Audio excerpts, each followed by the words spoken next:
early in the morning, no, at at 4 something, 4 o'clock p.m. Somebody called me, like Haitian.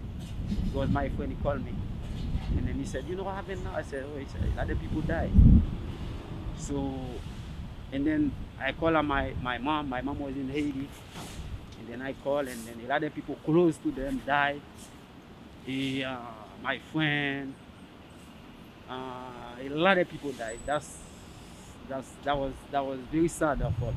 I was at school, I think, or I was somewhere, and I came home, and my mom was just hurt, like she was devastated, and she was like, "Your dad called me and told me." I think it was my second aunt that had passed, and then that's when I had found out about the earthquakes, and then I was watching on the news, and honestly, it really hurt. Like it was definitely a saddening time. When I got that phone call and I was very scared because my mother is out in Haiti, she still is, and so that was like a very terrified day for all of us. So till this day, it's still real crazy.